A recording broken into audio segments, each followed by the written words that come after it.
Europe 1, il est 7h moins le quart. Thomas Soto. C'est le kiosque d'Europe 1 avec ses plumes. Marion Calais pour les régions, Sophie Larmoyer pour l'international et Eva Rock devant la télé. Bonjour à toutes. Bonjour Thomas. On rentre dans le vif, dans le dur, dans le concret ce matin avec par exemple 20 minutes qui fait sa une sur les rythmes scolaires. C'est pas un jeu d'enfant, titre le gratuit. Emmanuel Macron prévoit de laisser à chaque commune le soin de décider de l'organisation des activités périscolaires de ses écoles. Une carte blanche qui pourrait bien poser des problèmes. Et on comprend bien qu'in fine, c'est l'argent qui pourrait faire la différence. Les villes les plus pauvres y renonçant, s'inquiètent déjà les syndicats d'enseignants.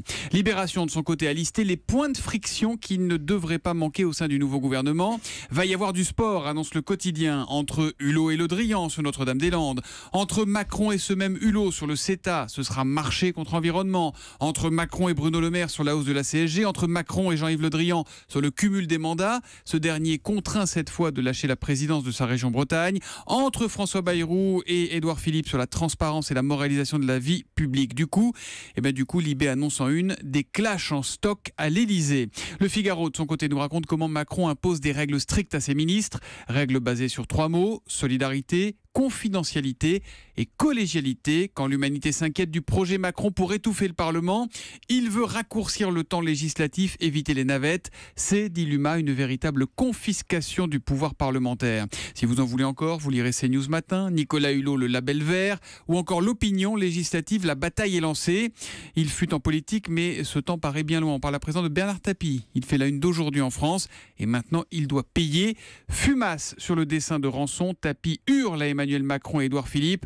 Et voilà, vous vous attaquez aux retraités et aux petits épargnants.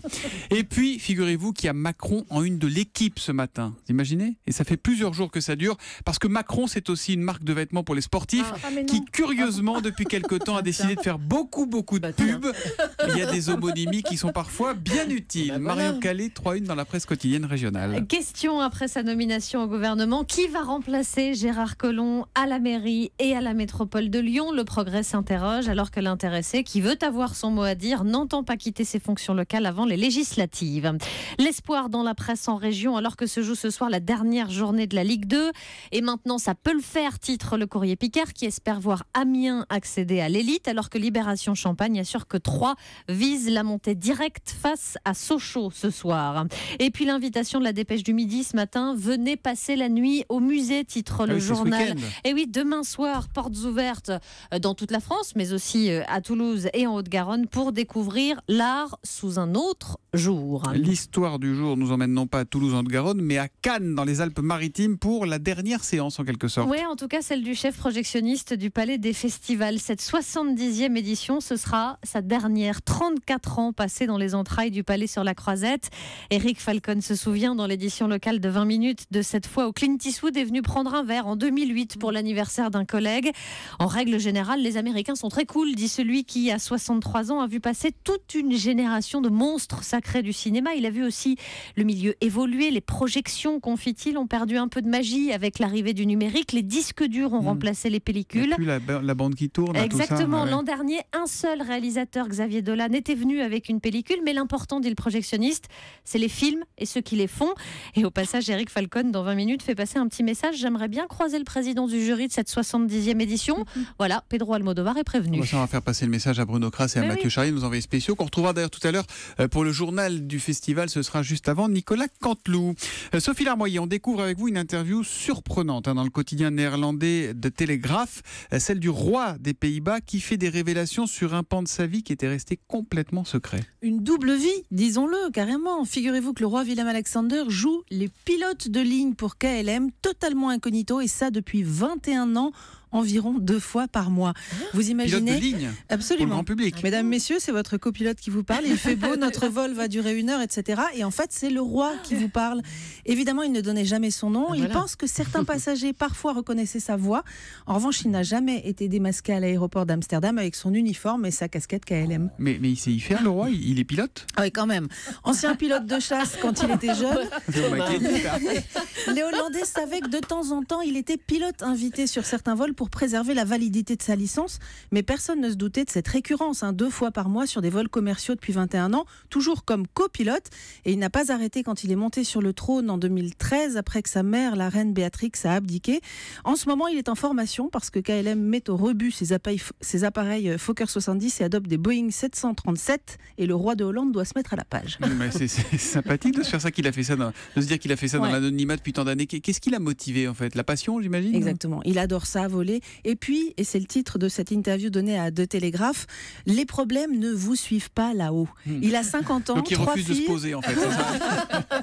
Voilà, il est à la tête de 17 millions de sujets, mais explique-t-il, un avion, des passagers, un équipage, vous en avez la responsabilité. Vous ne pouvez pas emmener vos problèmes terrestres dans le ciel.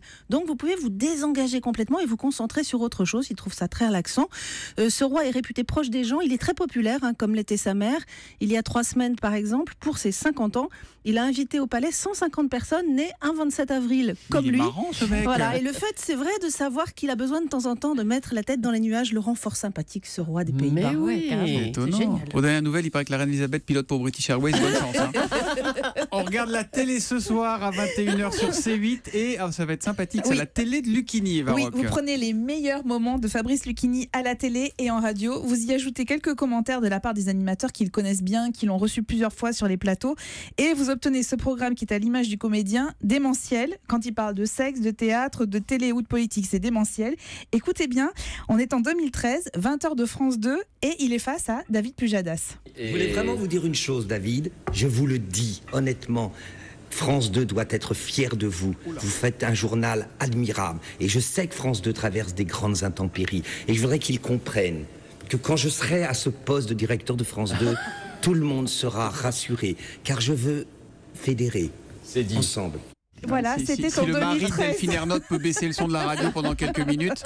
Alors c'est vraiment marrant de revoir ces passages à ce moment-là. Il adore la télé et la politique aussi. Écoutez plutôt, Julie, je suis sûre que vous vous en souvenez, c'était l'an dernier sur Europe 1. Il commence par évoquer François Hollande. Ah oui. C'est pas un affolé de la culture, mais il est fin, il est tout à fait sympathique, il a pas d'ego. Macron, dynamique, Julien Sorel, Stendhal, il en veut, ta race.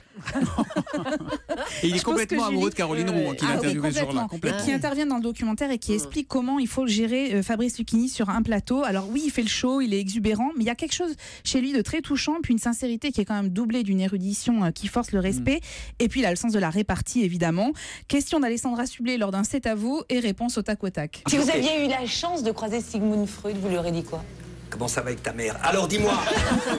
Ah, c'est génial, il a tout Voilà, compris. exactement. Vraiment. Alors en regardant le documentaire, sur le coup, j'ai regretté qu'il n'y ait pas en fait une interview de Lucchini qui commenterait ses propres passages à la télé, mais en fait, ces moments de folie cathodique suffisent à eux-mêmes et suffisent surtout à nous faire passer une excellente soirée. Excellente soirée qui débutera vers 21h Oui, sur vers C8, parce qu'on n'est 21h. jamais sur des horaires Voilà. sur C8. La télé de Lucchini. Merci beaucoup. Puis tiens, demain, c'est le retour des directs sur The Voice, The Voice, sur exactement. TF1 à Oui. 21h. Merci, bon week-end et à lundi les kiosquières. Bon, À lundi.